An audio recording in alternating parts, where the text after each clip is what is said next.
The special master in former President Donald Trump's case over seized Mar-a-Lago documents told his attorneys Tuesday to supply evidence that Trump declassified records stored there, or to otherwise stop making the arguments. Simply put, the neutral third party said, "You can't have your cake and eat it." A federal judge in Florida has effectively put the Justice Department's criminal probe in the case on hold until the special master she appointed at Trump's request completes a review for privileged information.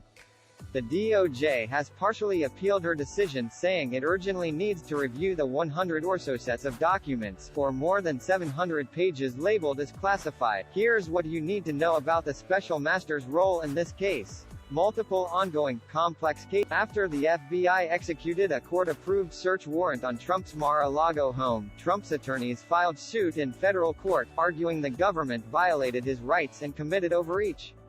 That case is before Trump appointed U.S. District Judge Aileen Cannon in Florida. A grand jury in Washington has also subpoenaed Trump aides and associates in an investigation of the Capitol attack on January 6, 2021, for issues such as fake electors and Trump's fundraising. In the documents case, Cannon approved Trump's request for a special master, which came weeks after the search itself, and appointed Deary.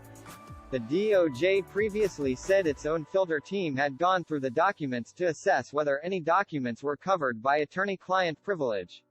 The team found about 500 pages of personal or privileged documents. The Office of the Director of National Intelligence is conducting its own review of the national security risk of possible unauthorized disclosure of the classified records and any harm that may have occurred, according to DOJ court filing. Trump has argued he declassified Mar-a-Lago documents. In DOJ probe, it might not matter. The DOJ asked Cannon to put a partial stay on her order blocking investigators from reviewing the highly classified records, but she rejected the request.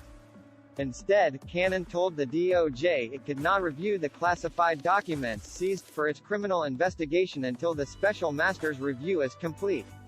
The order essentially puts a pause on the investigation. Deary has estimated it will take until November 30 to complete his review. The DOJ has partially appealed Cannon's order to the U.S. Court of Appeals for the 11th Circuit, arguing it urgently needs the ability to review about 100 classified documents, making up more than 700 pages, for potential criminal violations.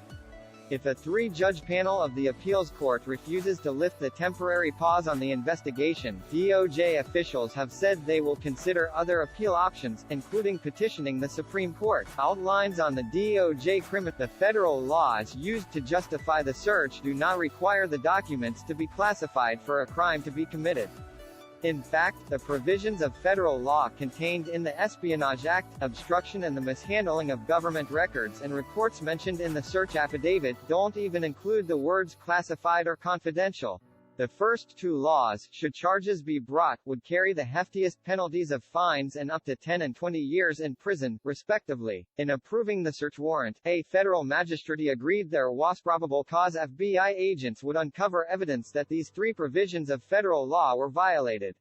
That's why some legal experts have called the argument by Trump's team over declassification a red herring. This article originally appeared on USA Today, explained why the Mar-a-Lago special master wants answers from Trump.